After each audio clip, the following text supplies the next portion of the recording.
What's up, everybody? Welcome to a special Thanksgiving edition of the Red and Gold Standard podcast. My name is Matt Llewellyn. Zach unfortunately could not join us today due to family obligations that I'm sure many of you have. Before we get started, I want to thank everybody for being here. If you are on Twitter, we cannot see your comments, so head over to YouTube and follow us there. Joined as you know today, very special guest Mike Andrews, the birthday boy himself. Happy birthday, Mike! How are you doing, man? I am great. Thank you for the birthday wishes, man. This is going to be probably one of my favorite days. I know I'm being super selfish, right? I told my wife I don't want to go anywhere. I want to stay at home and I want to watch football all day long, and then no better way than to cap it off with the 49ers dub at the end of the night. You know what I'm saying? So I'm doing great, man. Happy holidays to those who celebrate. Happy Thanksgiving to those who celebrate. Happy holidays. And prayers out to those who the holiday season can be a little bit rough for some people, so prayers out for you guys as well. Absolutely. Now, Mike, this is one of the very rare occasions that the 49ers are actually playing on Thanksgiving Day. I don't have it in front of me. Maybe somebody in the chat knows when, or when's the last time that the 49ers played on Thanksgiving? Do we know? I think it was when they ate the turkey on our 50-yard line. That was the Seahawks Niners. Let's see here. 49ers Thanksgiving games. I'm pretty sure that was the last time it happened. That was like 2014-ish. I mean, while you look it up, be that as it may, we're definitely not the Lions. We're definitely not the Cowboys. They play every year on Thanksgiving. The 49ers just had a game that was a little too close for comfort in the Tampa Bay Buccaneers. And now we head into our rivalry game, right? We have a tough 3-week stretch ahead of us. We go at Seahawks, at Philadelphia, and then back home with the Seahawks again. This month is looking like it's for the birds, man. This next month, it's bird season. Had to do it, man. Dad joke got to fall in there somewhere. What do you think is the key to victory tonight going forward for the 49ers in a rivalry that, quite frankly, has been very contentious? It used to be one-sided. Looks like the tables have turned. Where do the 49ers go to kind of take this one home early? Yeah, so there's a couple of things that we're going to have to do. But one, the run defense is going to have to be there. They are unsure of Geno Smith's health. I know that he's going to play today, but I'm wondering just how limited he's going to be, and that makes me think that they're going to want to run the ball a lot. Charbonnet is going to be a guy that doesn't have a rushing touchdown in the NFL yet, but I think he's going to get one. And I believe Walker's out for tonight.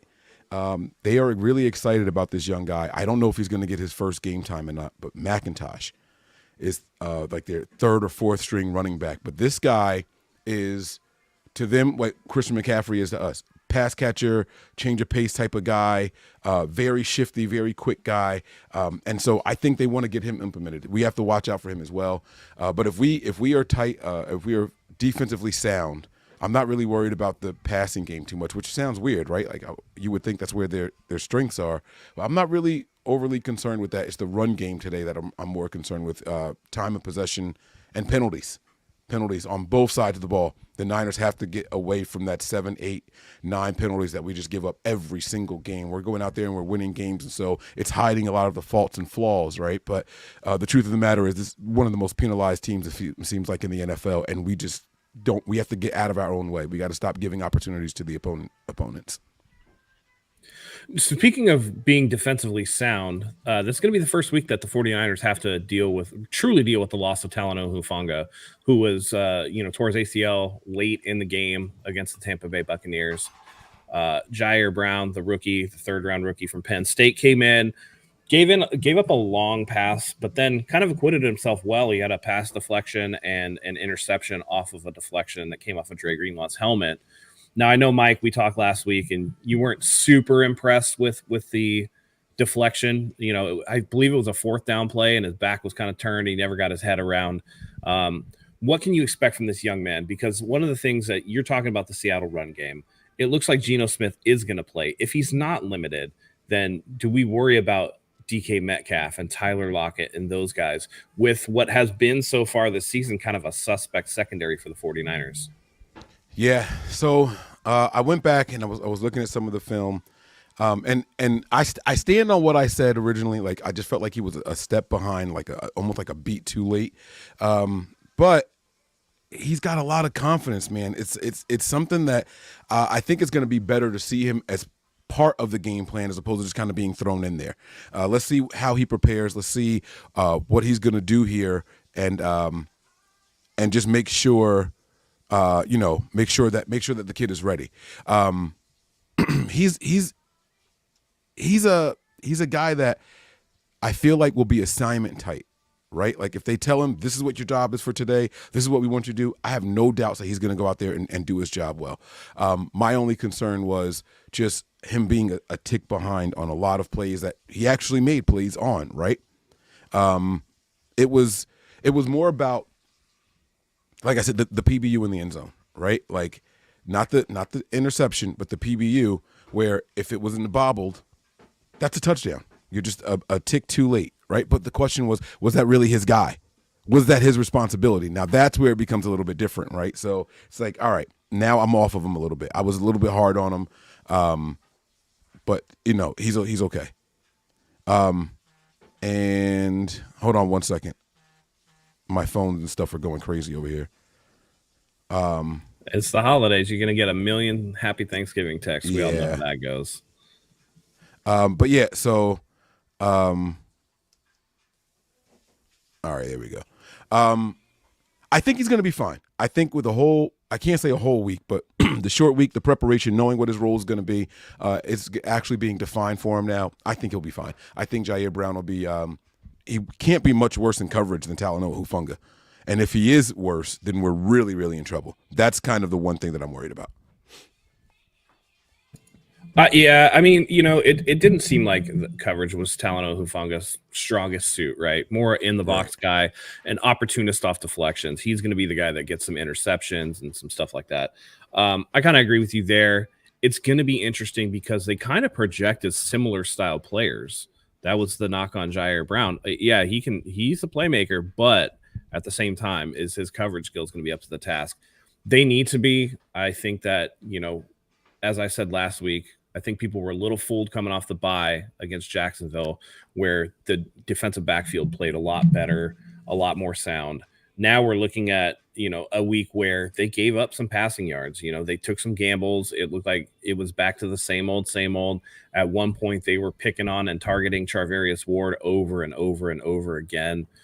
They're going to have to, really be in this 100%. And those rivalry games kind of make that happen. I don't think they're going to come in out of focus, even on a short week.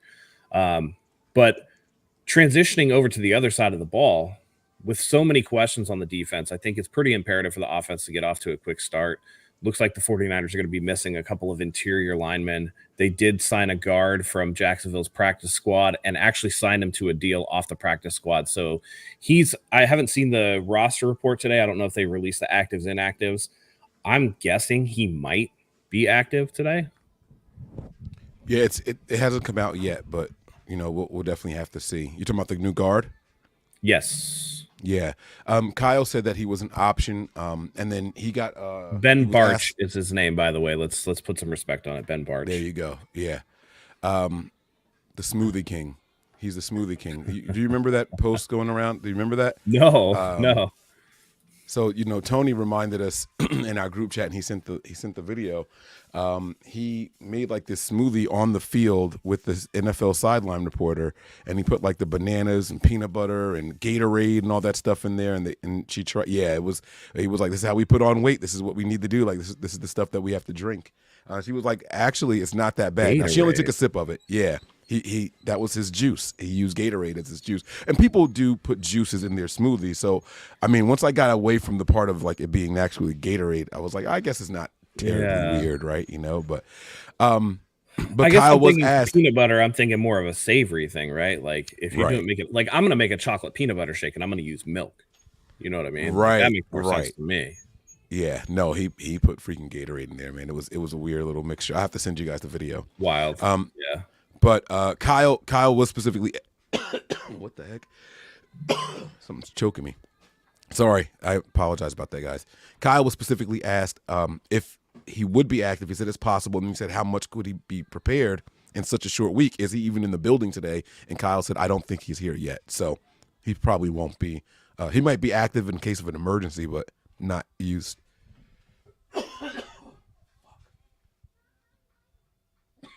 Sorry about that. That's all right. You need some water or something, my man. Yeah, I'm going to have to get a cup of water. This is crazy. Yeah, go for it. Yeah, go for it. I'm going to call one of my humans down for that. That's what I have. There you go. There you go. So yeah, sorry, where were we at? We were talking about whether or not the guard was going to be active. Gotcha. He might be active in the event of emergency, but he's not there. He's not going to be playing. No, and when you talk about the adjustment period that it takes to get ready for this offense, and I kind of feel like in the same vein, the offensive line has to get ready too. You try to keep it together as a unit, and that's one area where it's the reason why midseason offensive line trades are more rare. You like to keep that unit together no matter what. It's the reason why even if you look at somebody like Colt McKivitz, who's not playing very well but has started, even when he's questionable, it's an injury, Kyle's going to put him right back out there. A lot of people were calling for Jalen Moore maybe at the right tackle spot. Jalen Moore had to step in on the left tackle spot. I don't think it's as easy to just plug and play as people want it to be. Ideally, if we could get somebody out of there, that'd be great. But it is good to have extra linemen. I'm glad that they went with that in terms when they put Talanoa Hufanga on IR. Who are you going to get in terms of the replacement on the 53? It could have been somebody from the practice squad, but they signed somebody from Jacksonville who actually had 20 starts for them total, I believe, and 3 this year. So it's a guy that does have NFL game experience, and I think that that's beneficial to have in case of emergency, like you said, Mike. That being said, it's going to be one area where the 49ers really have to work hard. According to PFF, the latest, the 49ers are 28th in pass blocking. And despite that, Brock Purdy has been rolling. This is going to be another game where Brock Purdy is on the road on a short week. Remember last year, it's kind of funny. Last year, they played Tampa Bay in his first start, and then they played Seattle on the road on Thursday. So this is almost a rinse and repeat of last year. It's Thanksgiving Day. It's a little, it's a little more meaningful because you get the turkey out there, right? Everybody wants to go to the 50-yard line and eat the turkey leg. I know that the 49ers would love to be able to eat the turkey leg on the Seattle logo and get out of there with a win. What do you think the key is for Brock Purdy to keep this thing rolling? Because he had a couple of games where it was kind of suspect. And let's be honest, the Seattle defensive backfield is pretty good. Tariq Woolen and company are really good. He's going to have to play mistake-free football with an offensive line that, quite frankly, hasn't gotten the job done. How can the 49ers really get up in front and kind of stay there? Yeah, I'm expecting to see Brock Purdy on the move. I think that it's going to be a lot less of the typical drop back and deliver type stuff. And maybe they move him around the pocket a little bit. Now, we did hear that, there's a chance that Aaron Banks can return. There's a chance that he could be back as well.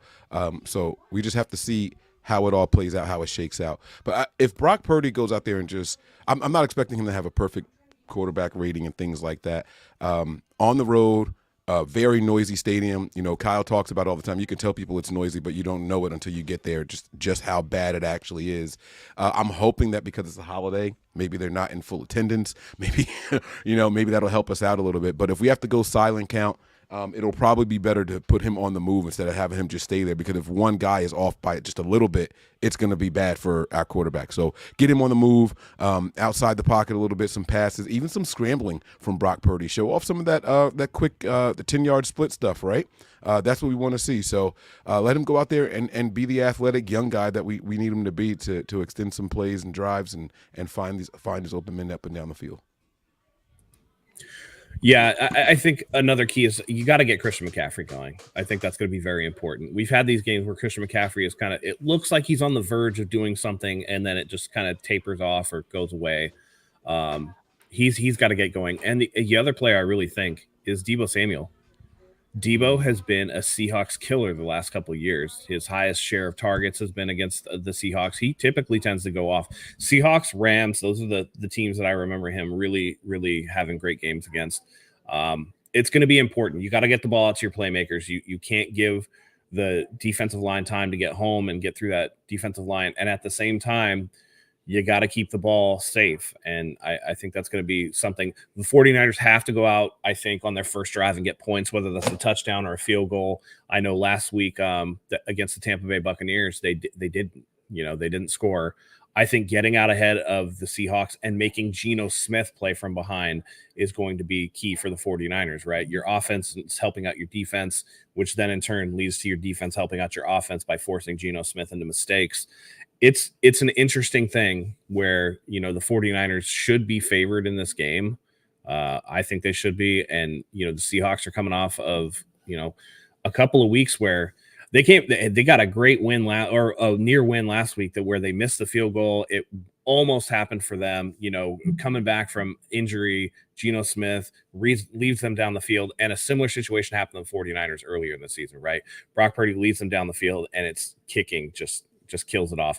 I don't know the weather report in Seattle, but it's late November in Seattle. I think that wind, cold could be a factor. You just got to get out and sit on a lead. This team looks like I hate to say it, but they do better when they're front running. And so if you get out there and score quick, that's going to be a key. Yeah, Seattle is coming off the backs of a loss, very similar to what the Niners experienced against Cleveland, right? Jumped out early, and then allowed the Rams to hang around. Rams come back and score at the end, and then they drive all the way down the field but miss the kick. And that's how we lost that game in Cleveland. So their record shows one thing. They're a feisty group, man. They come out there and they fight hard every single week. They're a well-prepared team. You rarely see the Seahawks get blown out, and those are signs of a good team, right? When you don't have those really, really one-sided scores and against their favor in their losses. So they're going to be ready. They're going to be well prepared. We got to go out there and we have to show Geno Smith. We have to get in his face. A lot of pressure. One of the notes that I have here for this game is that they have a lot of penalties against them. They had in that game also there were 12 penalties in that game against. There were 12 penalties in that game against the Rams, their last game, but it wasn't all 12 on them. They just happened to have a lot of really, really bad penalties, well over 100 yards, well over 100 yards of penalties against them as well. And then we have to worry about their third downs.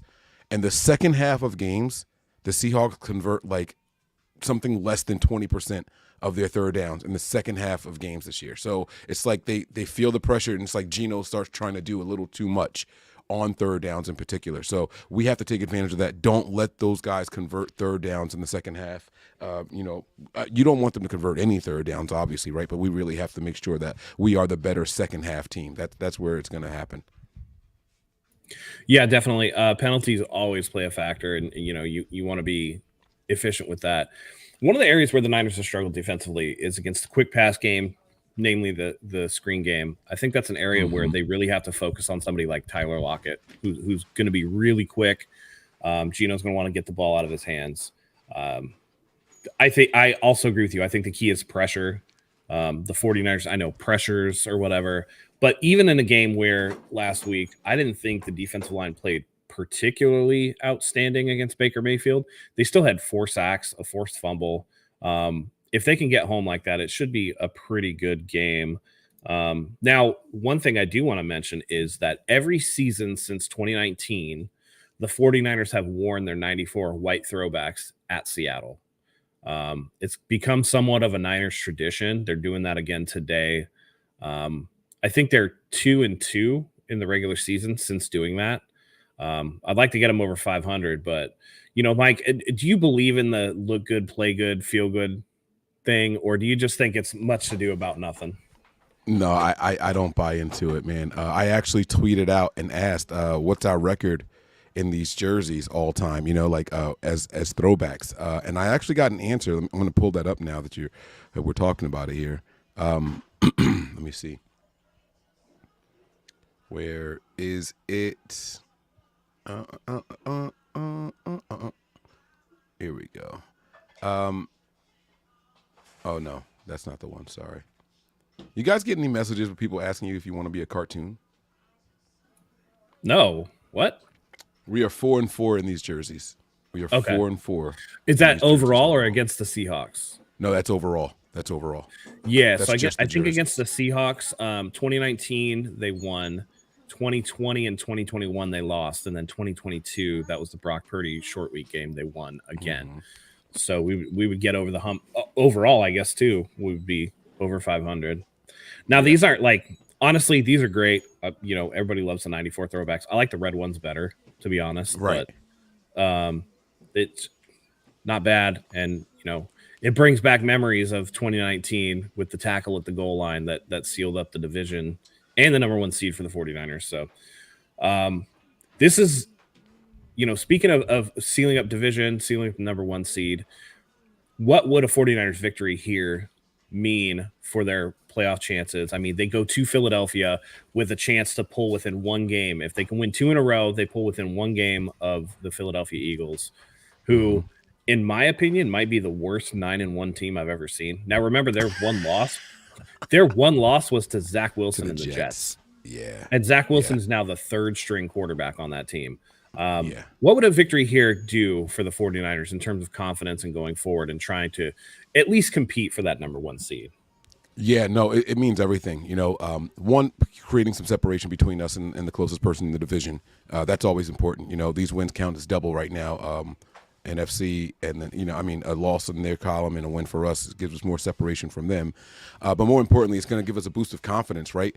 Going into Seattle, hostile territory, is going to prepare them for the noise and what they're going to have to deal with over here in Philly as well. And you're going to go up against a team. Now, the weapons are drastically different. They have much better weapons in Philly. Let me be very clear on what I'm saying here. I think they have much better skill players over there. But I think the defense in Seattle is going to be better than what the defense is going to be that we play in Philadelphia. And so that's where it can help. You know, we got to go out there and take care of business. Seattle, man, I mean, not Seattle, the Eagles, I'm not going to say they got lucky, right? You go out there and you win the games, you win, right? But, I mean, they're a couple drop passes away from losing that game against the Chiefs as well, you know. I found out, here's something crazy, right? Last year and this year, the Eagles have not lost a home game at all. So I think that's interesting. I have the Eagles losing their next 2 games. And both of them are in Philadelphia. So they're going to go 2 years without losing a game to losing back-to-back games at home is how I have that shaken out, the Bills and then us when we go in there and take over. So it's going to be interesting, man. So that could actually be for the tie then, for a tie or a share of number 1 seed. Now, I know how divisional tiebreakers are. Do we know how conference tiebreakers are? Is it what's the tie? Would it be common opponents? Would it be? I guess it might be head to head, right? I mean, the head to head would take place before that, I would imagine. Let's see here. Look up the tiebreaker NFL. Here we go.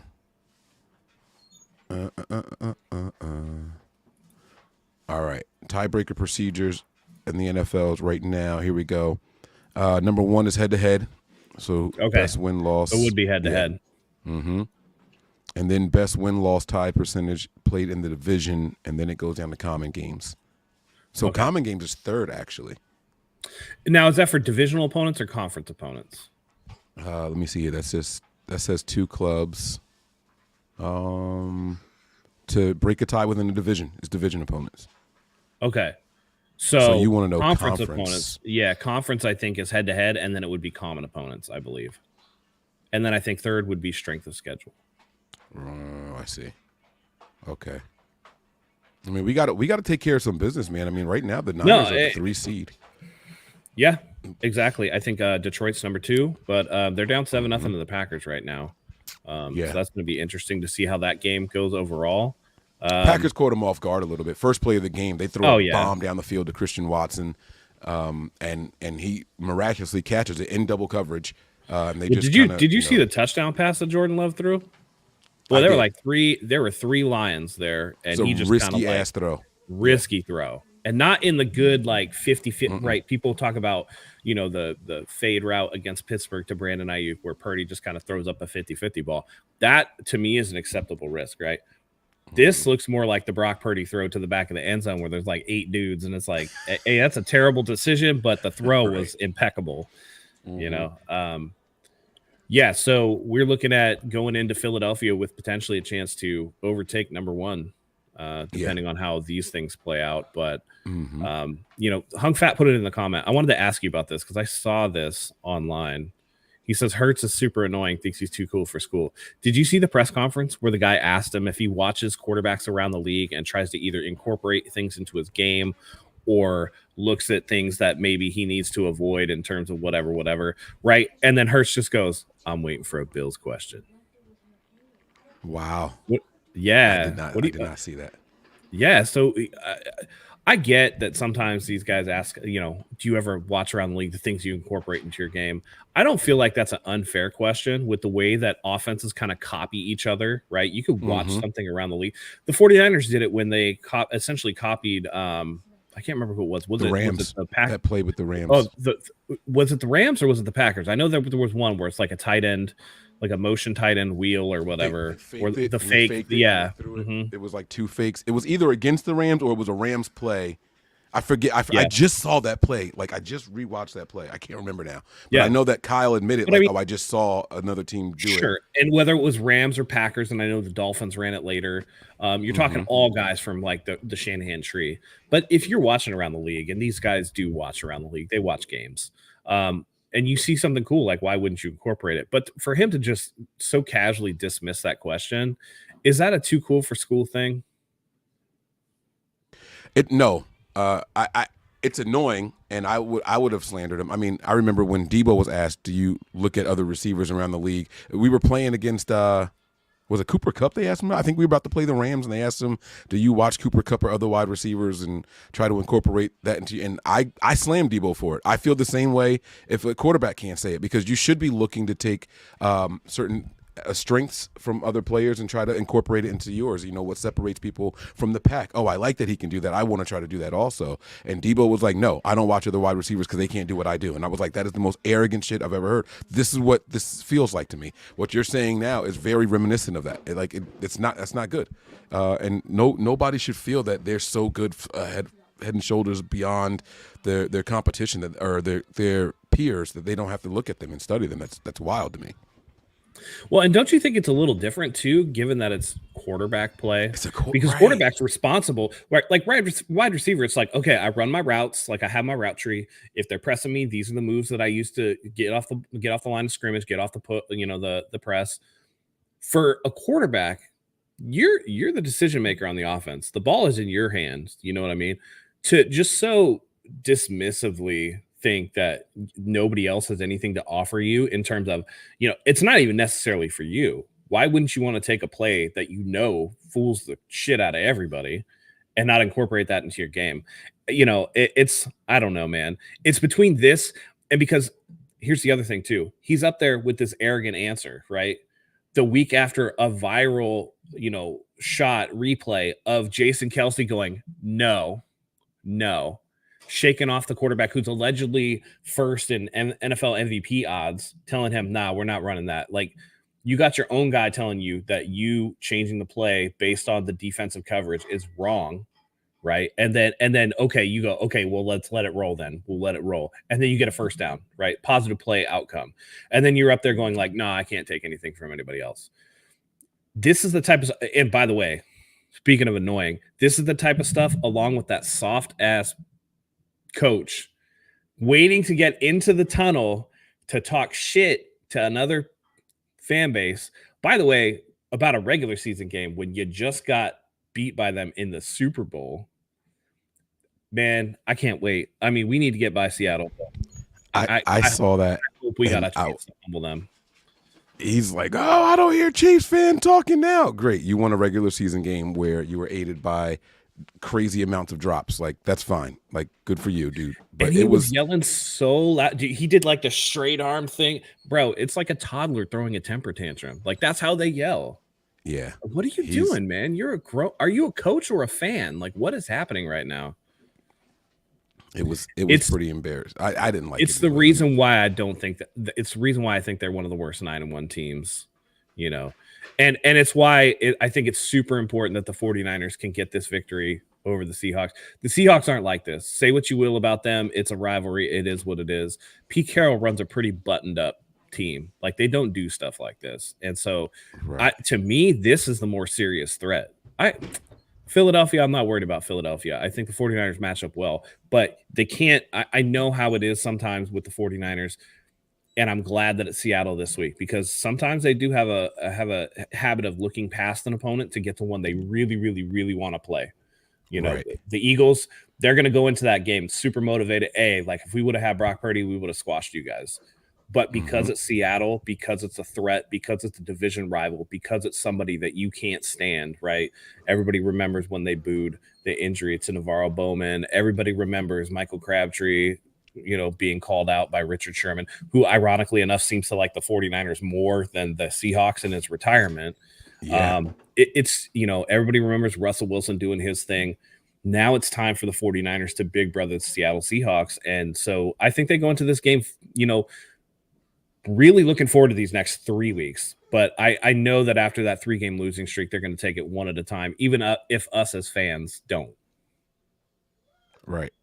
Yeah. And this is, I like that it's on a short week. You have to be like hyper focused. You know what I mean? And then more importantly, that takes us with extra time. I know we're going to lose some travel, right? Because of going to Philly, but that 10 days, like that's as close to getting a bye week and extra time to prepare for Philly as we're going to get. So this is where the schedule starts to work back in our favor here. So I'm really, really looking forward to it. We got to be hyper focused. It's a division opponent. If you're going to have a short week, I think it should be the NFL's job to make it divisional games, because they know each other the best. Don't do that interconference AFC versus NFC stuff on a short week. I hate when the league does that. That is not right. It's not right. So make it someone that you play twice a year and you know them as well as you're going to know them. That cuts down on the preparation, all that. You can focus more on game plan. But I mean, that's all still a part of it, but it's just so much more that you're forcing on teams. So I'm happy that it's a short week against Seattle. Hate that we have to travel, but hey, you can't win them all, and then you get the extra time so you can go out there and take that number 1 spot from the Eagles. Philadelphia. Yeah. Now, what do you make of this? Did you see the post that was sent out? It was, I don't know if it's NFL on Fox or somebody posted that Geno Smith's expected to play against the 49ers, and Diamador Lenore tweeted, so. Did you see that? What do you think of that? No, I didn't. Do you think that's enough to be bulletin board material, or is this rivalry already hyped up enough that it doesn't really matter what they say? Like, they're just going to go out and try to just tear each other's heads off anyway. I think both of what you just said is true. It is enough to be bulletin board material, but I also think that the players deep down don't care. Like, because I could say that so was like, we expected that. So what? Like, why you got like. We knew he was going to play, so what? We're expecting that. But the flip side is, you could also take it and say they don't even care that the starting quarterback is in here. Like, look at how disrespectful and dismissive they are. They're thinking about that 41 to, what was it, 17 win in the playoffs, or 41-20, whatever the final score was of that playoff game, right? Like, they forget how close we played them before. And so we have to show them this is who we are. So they could absolutely like use that as bulletin board material. But the good news is, Demo is the best corner on the team. So if there's one guy that's going to say it right now, I prefer it to be him. I prefer it to be him. Wow. So, hey, but you know what though? He's gonna get Charvarius Ward in trouble, because Smith's gonna be like, oh yeah, you think I can't throw nothing? Hold up. And it's like, I'm not gonna attack you. I know you're good, man. I'm gonna go at your dude that is either gonna give up a catch or like hold the fuck out of somebody. Yeah, so they're gonna put him and DK on each other all day and just get penalty after penalty. Man, he's gonna. Oh man, it's gonna look bad. I mean, that's gonna be the thing, man. Actually, honestly though, if I was looking at who to put against, Charvarius Ward to get the most mileage, I might put Tyler Lockett. I think Charvarius Ward does better against bigger receivers. I don't think that he does really well against smaller, quicker receivers, because I don't think that he's that shifty. Right. One area where I think Diamador Lenore can struggle is against those big guys, because he's small. I think that if you put DK on Diamador Lenore and then you roll, Tyler Lockett out to Charvarius Ward, man, that's going to be a tough one. And we're acting like our defense is this and that and whatever, but we know about some of the coverage struggles. And Geno Smith might not be the best, but those wide receivers are actually pretty good. Yeah, So no, they they're do going to have be in some good wide trouble if they don't receivers. cover right. Mm-hmm.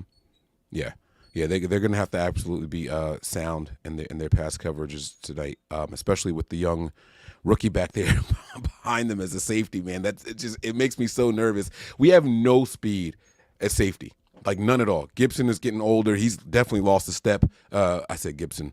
Yeah, he's older and he's lost a step. And you had Huff and Jair Brown, who are two of the slower safeties in the NFL, also back there. I mean, and Huff is out. You got the rookie coming in now. Oh, man, it's like these corners have to play well tonight. They have to play well, not just tonight either. Rest of the season, these corners have to play well. And the fact that we're having our own little bit of turmoil, is it Ward? Is it Ambry Thomas?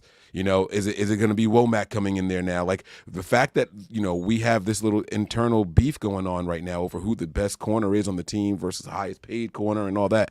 It just speaks volumes, like we're going to have to be on our P's and Q's, and we're going to need that defensive line to get home. We're going to need those linebackers to help in coverage. I'm hoping that we see a lot less blitzing, man. Rush 4, drop 7 in coverage as often as possible. Just muddle up the middle of the field and make it difficult for Geno to make a decision. You know what I mean? That's what I'm really, really hoping for. Enough of the blitzing. Yeah, I'm with you on that. We saw a lot of those again. I felt like against Jacksonville, they did a lot of the 4-man rushing with minimal blitzing, and they were able to get home. And then against Tampa Bay, Steve Wilkes back to those exotic blitzes, doing this and that, and it just didn't work. You have so many playmakers on the defensive line. I feel like when you blitz, you're actually cramping them. You're taking away the space that they can work in to beat their man one-on-one. And I think that's the key the 49ers really need to get back to, is that 4-man rush. Pin your ears back. Yes, you're going to give up some screen yards if you're just having them go after the quarterback, but it's made worse when you're blitzing people. They run that screen, and now you only have the corner and the safety on that side of the field to try to play catch up, because Fred Warner is manning the other side of the field in the middle, and you got Dre Greenlaw going after the quarterback, or vice versa. I think if you keep Greenlaw and Warner in coverage for a lot of the game, those two have sideline to sideline speed, and you can keep some stuff in front of you, and you can mitigate some of the damage. But you want to let Bosa and Chase Young and Eric Armstead and Javon Hargrave work in space. Let them work in space and beat their man. Yes, you might be at a 5-on-4 advantage on every play, but guess what? Those guys are really, really good. Right. And that's really, really good. I've been trying to explain that to people for so long. Like, you take away their ability to swim move, try to push someone out into another lane because now I'm throwing them into someone else. You take away spin moves, because spin moves, you usually rotate a gap. You can't do any of that stuff once you know that someone else is blitzing and coming up next to you. Like, it just takes away what makes them special. You can't do that all the time, man. It's just not sustainable. So that's why it's been driving me crazy. But when we go up against teams that have 3 wide receivers, 4 wide receivers that they use often, it's going to force Wilkes to not be able to do that. So that's the one positive thing. I thought we were going to see it against Cincinnati, yeah, but You would hope, and that's what I was going to bring up. The Cincinnati game, he was still running a lot of that crazy stuff. And if he does it again against Seattle, I think it's going to be pretty clear that he's not going to be the long-term solution at defensive coordinator, because you have to be able to adjust. And, we saw a minor adjustment coming out of the bye against Jacksonville. And it almost felt like, to me, where they talked after the 3rd straight loss going into the bye week against Cincinnati, it was like, okay, we're going to be more, Kyle's going to be more involved in defensive meetings. He's going to switch the schedule over to be more involved. That's cool during the bye week. I think he has time to do that. On a short week, he definitely doesn't. And so when big brother's not watching, little brother's going to do what he wants to do. And I think it's much of the same. We got to watch out for that. But one of the areas where we do got to be a little concerned, if they are going to have Brown in coverage, if he struggles, where do they go? Where do they go?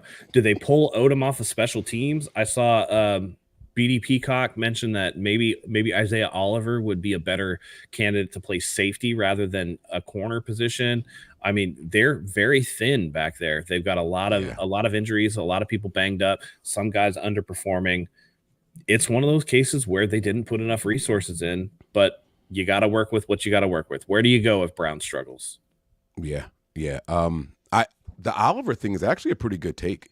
I like when corners who don't quite have it anymore transition to the safety position. Because one, they know the coverages and what it's supposed to look like, and it's easier for them to identify when there's a bust or when there's a mistake. You know what I mean? So I think that plays out really, really well. Generally speaking, I know that not all the transitions work well, but sure. Wouldn't he be not that much different than Hufanga anyway? Like he's a guy that can come up and play in the box. We talk about how good he is against the run. Yeah, he's essentially that, but he might actually be a little faster than those guys. Exactly. That might actually with be more something speed. that that might be something that works for them. I'm hopeful that Brown can pick it up because I'd like to see him, get there into a spot where he can play. Maybe Hufanga and Brown play together, although I think athletically that would put the 49ers at a huge disadvantage, but they drafted him in the 3rd round for a reason. Yeah. And he'll get it. Like I said, guys, like we have to remember that he's a rookie, so once he learns his assignments and he masters the angles, I can't emphasize that enough. College angles are very different than pro angles because the speed discrepancies and things like that, you are normally one of the top athletes on the college field, right? So it's easier for you, but NFL is very, very different. You might go from being one of the top 5 players on the field to the worst player on the field once you step into the NFL. And so it's different. He'll learn the angles, he'll learn the assignments and all that stuff, and I'll have more confidence in him going forward too. Like y'all know, I can't wait to talk shit about my guy. He's from Jersey. Y'all know what I like to do. But right now it's just like I'm nervous, a little bit of a nail biter here. But I think this is going to be a week that the offense has to really hold us up. And it might be a bit of a shootout type scenario. That being said, I mean, we're gonna get into our offensive defensive player in the week here soon. We don't want to hold you guys too long away from your families, but before we do that, we are going to pay the bills. So here's our main man Zach joining the show on a holiday with a totally live ad read. Just want to take a second to thank today's sponsor, MyBookie. As the better, you demand perfection, and MyBookie delivers. NFL, college football, and a brand new cash out system gives you options to bet and win all season long. The first 2 legs of your parlay hit, cash out early and use the funds on another bet. Or you can let it ride for the chance of a bigger payday. Join the MyBookie family for a season filled with odds boosts, free bets, and super contests. To get started, all you got to do is super simple. Go to Mybookie.AG right now and register for an account for free. That's right, it's free. And whenever it is you're ready to make your first deposit, just use promo code HIVE. It's right here on the screen, HIVE, to grab a welcome bonus on the house. That's our gift to you for being a part of the 49ers Hive family. That's promo code HIVE, HIVE, to claim your deposit bonus. And for a limited time, you also get a free chip to use in the MyBookie casino. You can bet anything, anytime, anywhere with MyBookie. Now let's get back to the show. All right, there it is. And before we Zach's move so on, cool, man. He just pops in, does his thing, and then leaves. Does his thing, and he goes. And speaking of Zach, we got a new show on the 49ers Hive channel. It's called Honeypot. Zach and Christian share their best bets for the NFL weekend. And go ahead and like, comment, subscribe on that. They should be coming out with a new video soon, so stay tuned for that. All right, Mike, offensive player of the week. Who do you have? This is going to have to be a George Kittle game. As much crap as I talked, he'll never be a 1,000-yard receiver again and blah, blah, blah. He should shatter that number this year. And we need more George Kittle in this offense, man. I like when George Kittle gets involved. I love when he's healthy and you can tell the difference in his production.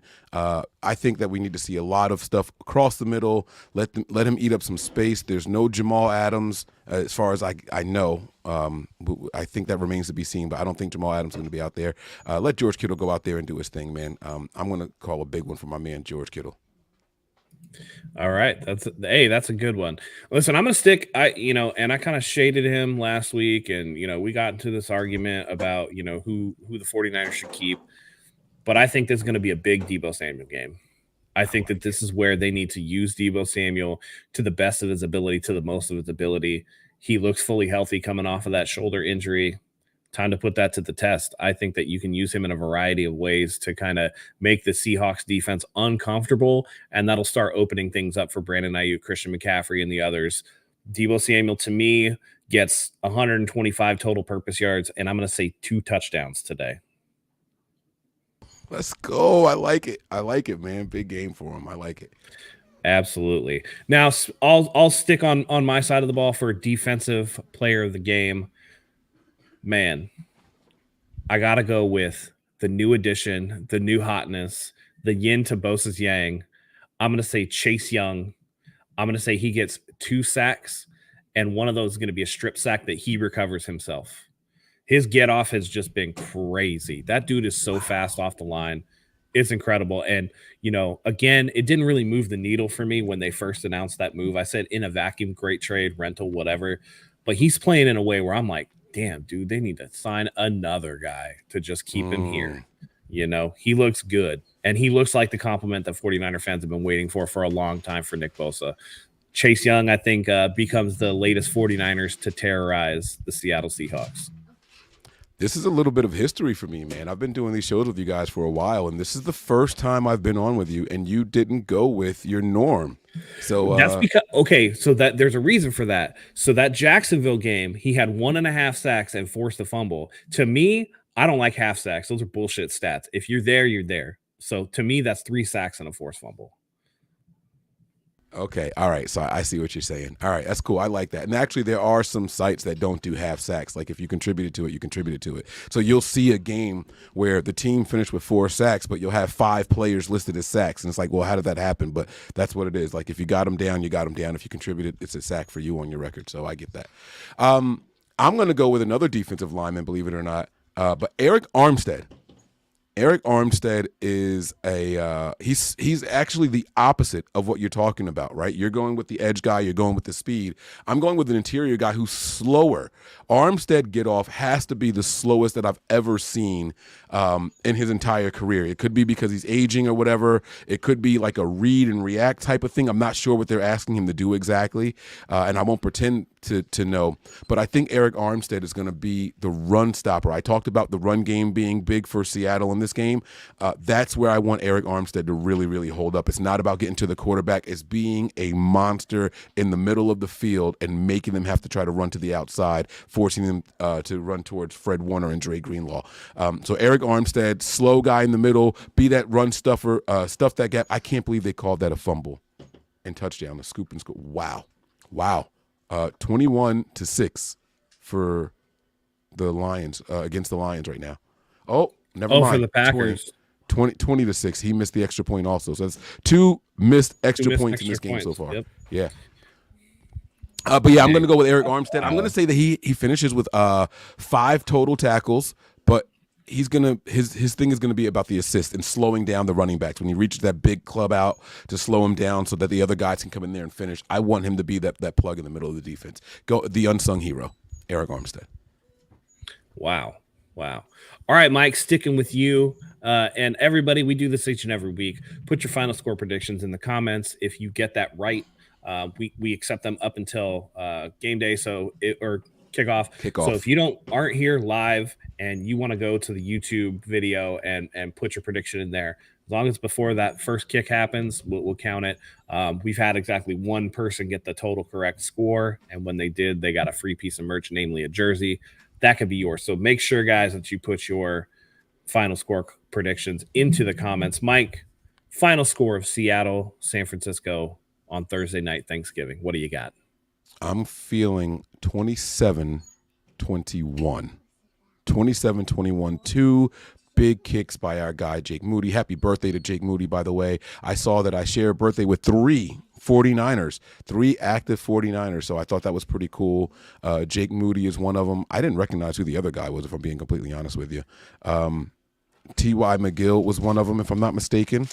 And let me see if I can find the post again. The Niners actually posted it. Let me see. Where are we? Here we go. They have it's Moody, McGill, and Gregory. That's who it is, Randy Gregory. That's why I was like, I know it was a 49er, but I couldn't remember that. He's a new guy, Randy Gregory. All three of them have birthdays today as well. So happy birthday to those guys. And 27, 21. Sorry. I do share a birthday with a 49er, and it happens to be the one that I don't like because he's a dick. Ronnie Lott and me share a birthday. That's funny. Man. That is funny, man. Yeah. I don't know what's up with that guy. Bro. I don't know, man. It's cool. It is what it is. You don't have to like it. I think this one is, closer than people expect it to be, but I do think the 49ers get it done. I don't think it's going to be as high scoring as you, just because, it's a short week and sometimes that can lead to some sloppy play. But I do think the 49ers pull it out. And I'm going to say the score is going to be 26-17.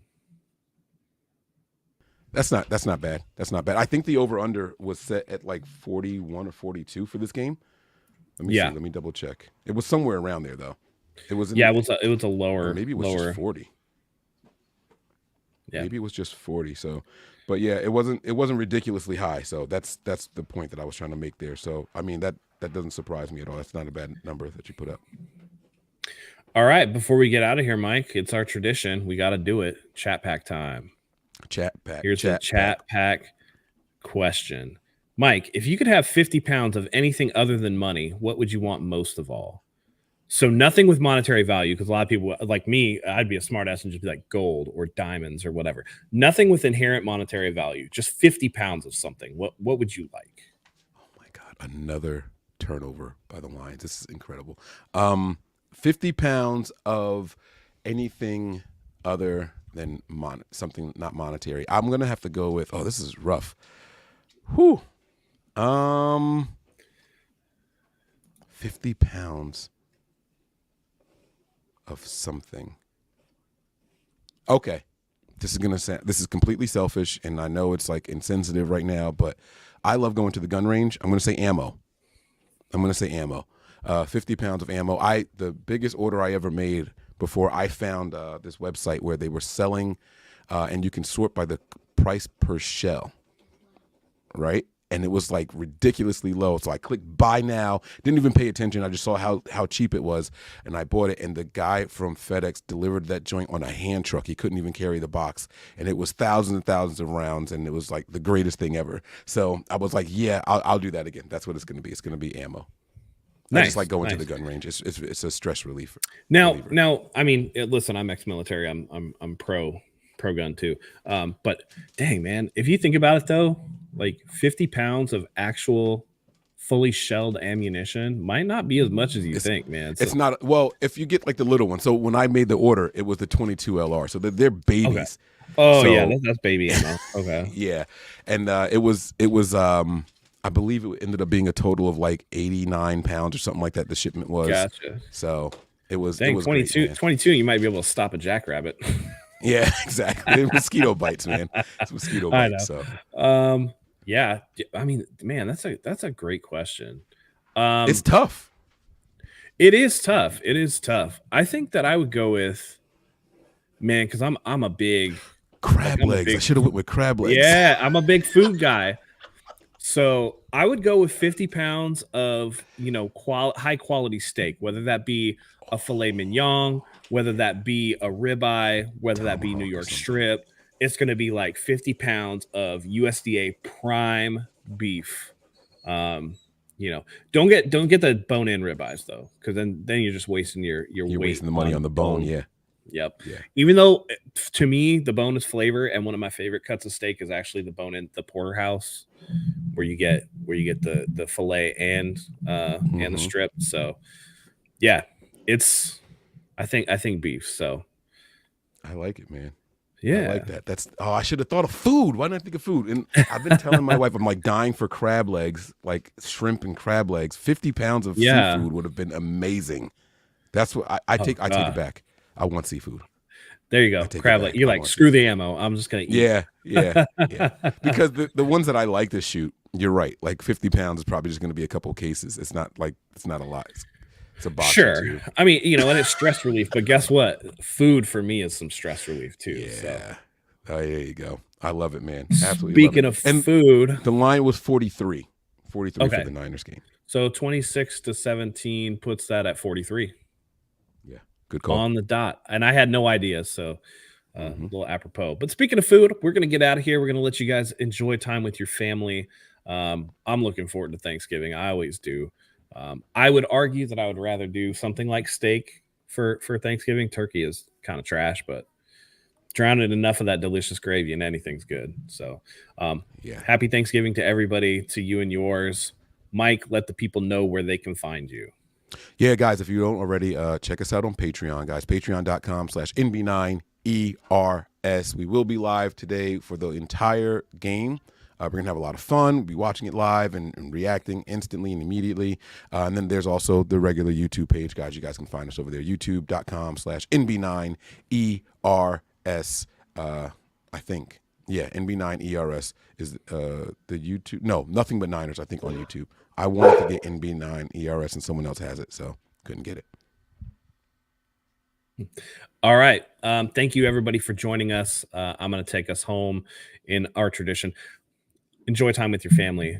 Enjoy turkey. Enjoy stuffing. Enjoy all the accoutrements that come with it. I hope you guys have a wonderful holiday. Mike, I hope the rest of your birthday goes swimmingly.